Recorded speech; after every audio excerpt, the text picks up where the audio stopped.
خدا کی بادشاہی کب آئے گی؟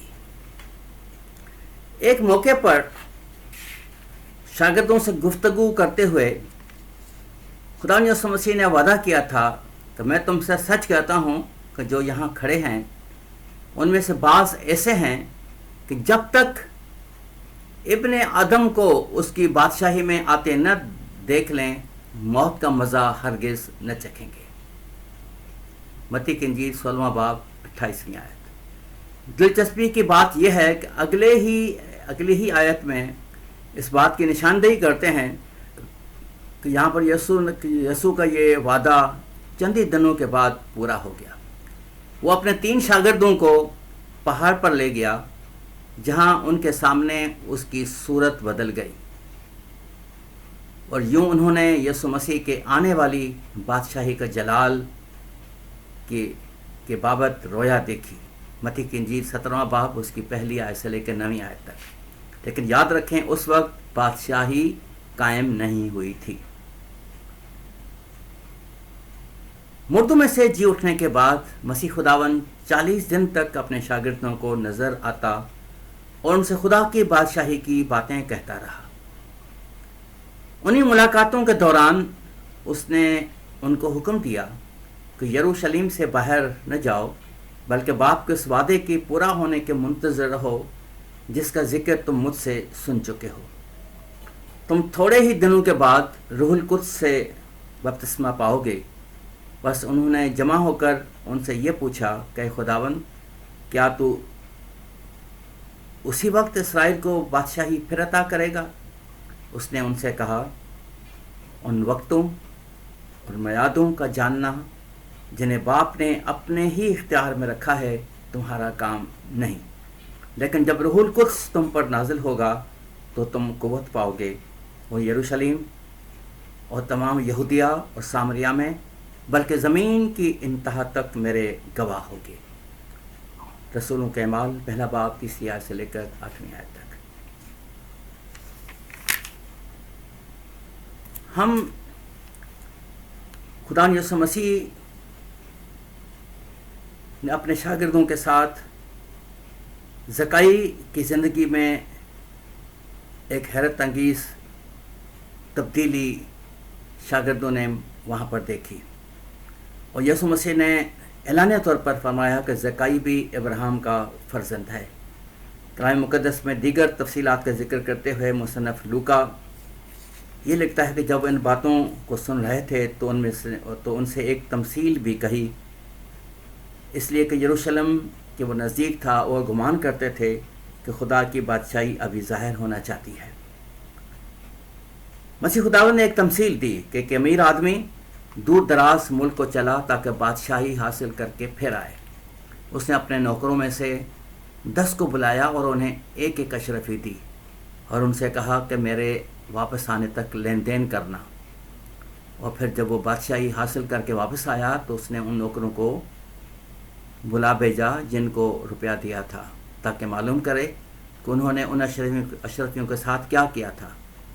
یاد رہے کہ ان دنوں اسرائیل سے روم تک کا سفر طے کرنے پھر اسی شہر میں ٹھہر کر بادشاہی اختیار کر کے حصول اور آخرکار اپنے ملک میں بطور بادشاہ واپس آنے میں ایک شخص کو کافی وقت لگ جاتا تھا۔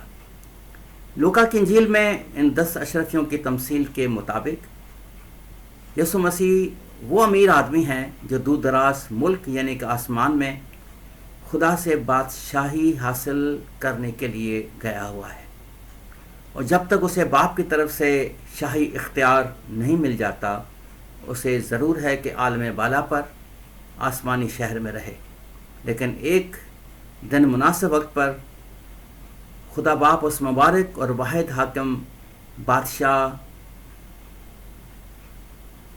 بادشاہوں کے بادشاہ کے طور پر خداوندوں کے خداوند کو واپس بھیجے گا۔ پہلا تموتھیوس 6 باب 15ویں آیت سے لے کر 19ویں آیت تک۔ لیکن اس سے پہلے وہ بادشاہی حاصل کر کے واپس لوٹے اس کے پیروکاروں کو بے شمار دنوں تک بادشاہتی خوشخبری کا اعلان کرتے رہنے سے اشرفیاں پانے والے نوکروں کی طرح اس دھرتی پر لین دین کا کام مکمل کر رہا ہے۔ ہزاروں سال سے خدا پرستوں نے خدا کی بادشاہی کا انتظار کیا ہے. خدا کا بندہ بزرگ ابراہم اس پائیدار شہر کو امیدوار تھا جس کا معمار اور بنانے والا خدا ہے. عبرانیوں 11واں باب اس کی 10ویں آیت. یاد رکھیں کہ وہ شہر خدا کی بادشاہتی ہے. یہاں اسے شہر اس لیے کہا گیا ہے کیونکہ قدیم وقتوں میں کسی بادشاہ کا ایک شہر پر حکمرانی کرنا عام بات تھی. بس لوگ اکثر ایک شہر کو ایک بادشاہت کے طور پر ہی خیال کرتے تھے. مسیح یسوع نے اپنے پیروکاروں کو دعایا نمونہ دیتے ہوئے یہی سکھایا کہ وہ خدا باپ سے درخواست کرتے ہوئے یہ بھی پکاریں کہ تیری بادشاہی آئے. ہو سکتا ہے کہ کوئی یہ سوال کرے کیا قادر مطلق خدا نے ہمیشہ بادشاہ کے طور پر حکمرانی نہیں کی ہے؟ اور اگر آج بھی خدا ہی دنیا پر حکمرانی کرتا ہے تو پھر اس کی بادشاہی کے آنے کی دعا کیوں کریں؟ یہ تو سچ ہے کہ بائبل خدا کو اصلی بادشاہ کے طور پر بیان کرتی ہے.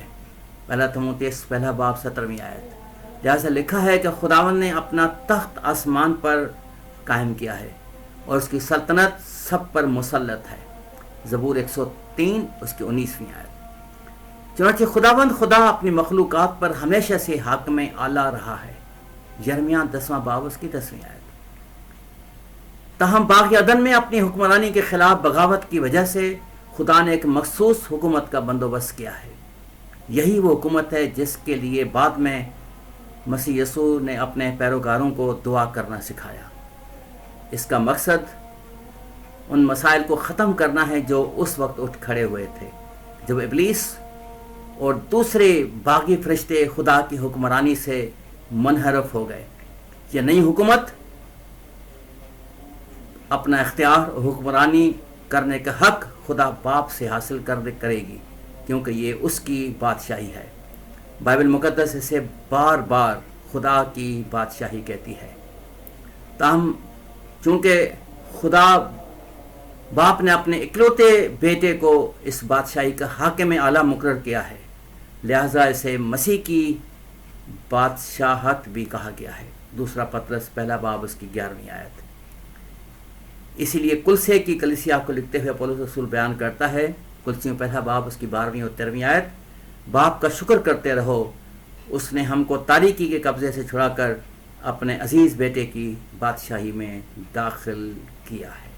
خداوند ہم سب کو برکت دے. آمین.